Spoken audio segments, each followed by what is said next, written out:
Okay, the cool one. Hey, is this bright enough for you? Sorry, everyone else. This is a personal conversation with one of my viewers who's saying I need to be brighter in the videos. Anyway, speaking of being personal, today's video is going to be a lot less factual and a lot more personal on my opinions and thoughts of to what could be one of the greatest innovators and visionaries of our time. Right up there with Thomas Edison, with the Wright brothers, this is Steve Jobs. The reason I thought we should talk about this is because recently Apple's revenue hit an all-time low since 2003, and people are freaking out about it. People are selling their stock. They're saying, is Apple doomed? Are they gonna die now? They're not, by the way. I can explain later with details. But a very common expression coming up is that Apple was in better care under Steve Jobs. And now that since he's gone, that's why Apple's doomed. And I've kind of wanted to go into this subject for a while, so here we go. I love the guy. He was a personal hero of mine long before I did any kind of YouTube videos. I actually did a biography report on him back when I was in elementary school in like the 6th grade. And I have it around here somewhere. I looked for it. I couldn't find it. If I do find it, check my Twitter. I'll post about it. But yeah, I was just amazed by the story we all know, the classic American business story. Started in a garage and rose to be the largest company in the world. But before that, he was actually thrown out of his own company. It's an amazing story. We've all heard it a billion times. And a big question, the first big question that is, would Steve Jobs be happy with where Apple is right now? And of course, it's one of your classic yes and no answers. I do firmly believe there's lots of things Apple's doing right now that Steve Jobs would have been totally behind. First big one I'll throw out there, the Apple Watch. Earlier before his tragic death, he did say if he had the time and energy and willingness to research how to get into a smart watch industry, he would love to explore that. But of course, back in 2009, 2010, they were just experimenting with iPhones, and in 2010, the first iPad was coming out. They really didn't have an interest in trying to make tech even smaller. It probably wasn't even possible back then to make something like this. But Steve Jobs was a fitness nut. He loved being healthy. He was a fruitarian. He liked taking walks, and this thing is all about making you more in shape and of course notification management, but I think he would have been proud of it. It follows Apple's innovative design scheme. Johnny Ive, one of Steve Jobs' closest friends of all time, designed it, and the software is really elegantly, and it feels very Apple. So I just think Steve Jobs would have liked the Apple Watch had he had lived to see it. Maybe not, tell me below. Why? I don't know. I also think he really would have liked where the Apple TV is going. They're bringing apps to it now, developers can build on top of it. The last phone he released was the iPhone 4S, I believe, which was just introducing Siri. So in the end of his life, he was just approaching digital assistants, and he would have loved to see Siri get on the Apple TV, because I think he knew TV was an industry that needed better attention, the Apple kind of attention, of making things easy to use and simple. He would have liked that. Now, the big elephant in the room, he probably wouldn't have liked the iPhone, the current generation ones. As soon as he died, they made the screen bigger. I gotta be honest, I love the guy and I think he's a visionary, but I don't necessarily think he was perfect in every single thinking. Of course, many of you probably disagree, but he was very strict about having a phone that was 3.5 inches. The display, very small. That iPhone 4 didn't want to move that at all. And I'm sure lots of the engineers and design teams were like, look, everyone else in the industry is making these phones bigger. We should too. We know that people can handle it, but we all know Steve Jobs was a very decisive, knew what he wanted guy, and I just don't think it would have been very easy to persuade him. Maybe we could have, but it might have not been in the iPhone 5 or maybe the iPhone 6. We could have been stuck with that small phone for a while, and I don't like that size. I really like where Apple went with this. Another big elephant in the room, the Apple Pencil. In the first iPhone keynote, Steve Jobs was like, who wants a stylus? Would he be for a stylus on an iPad Pro? My guess is no. He was also very firm on the size of the iPad. He loved that 9.7-inch display. He thought that was perfect. And I do believe the iPad mini came out shortly after his death. That was when they realized, hey, we can try other things now. My guess is he would have thought the iPad Pro was too big, too clunky, which I would have disagreed with him on. I like it. For a lot of people, it's a great laptop replacement. As long as you don't do crazy specs things. Don't freak out, YouTube. Jeez.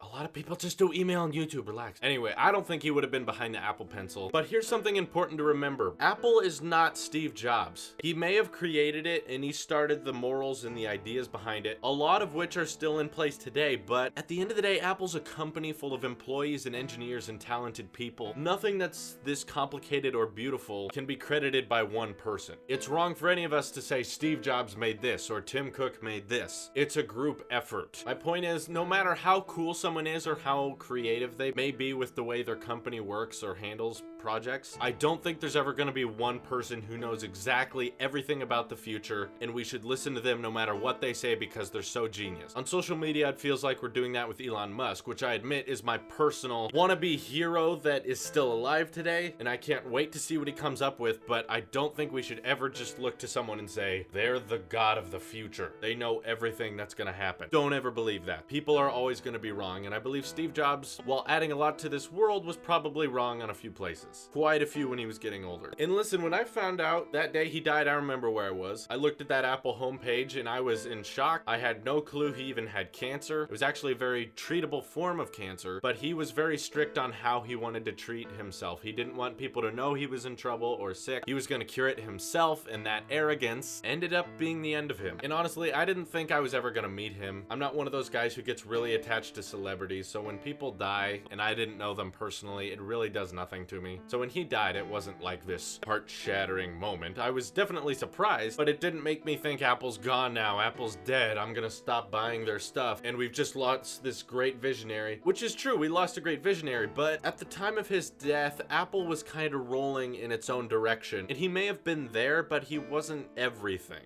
I think a lot of the things that are in place right now were in place when Steve Jobs was around. Something Steve Jobs probably would have really liked is the new 12-inch MacBook, because it gets rid of all those ports, which Steve Jobs was very famous for, getting rid of things everyone was used to for the sake of being thin and light and all that. I'm sure he would have loved that. I'm sure he would have loved the new iMacs for being thin and getting rid of the DVD drive and having incredibly crisp displays. So before we say Apple is doomed, let's keep in mind that Steve Jobs, while being probably one of the greatest innovators of our time and one of my personal heroes, isn't perfect. And I do have a lot of faith in Apple as an Apple sheep that they can do just as great, probably better, without him. He's also famous for not being a very likable guy. He cursed people out. He fired them on the spot just for disagreeing with him. And if he was still around today, I'm really not sure how Apple would be, but I feel like it's arguable they wouldn't be as good as they are right now. I think with new management and new ideas, we got some new enlightened visions that may or may not be liked by everyone, but so far I can say I love it. I love the iPad Pro and the Apple Pencil, and Steve Jobs probably wouldn't have gone for that. And I love having a phablet-sized iPhone, and Steve Jobs probably wouldn't have gone for that. Now in my next video, I'll explain why we shouldn't assume Apple is doomed because of one bad quarter, but that's for a different time. I just want everyone to not think, without Steve Jobs, Apple can't be great. I think they're doing a fine job so far. I think Apple Pay, Touch ID, Force Touch, all things Steve Jobs had no involvement with, but are really something Steve Jobs probably would have came up with. I think they're doing a great job honoring his legacy while also keeping new and fresh ideas flowing in.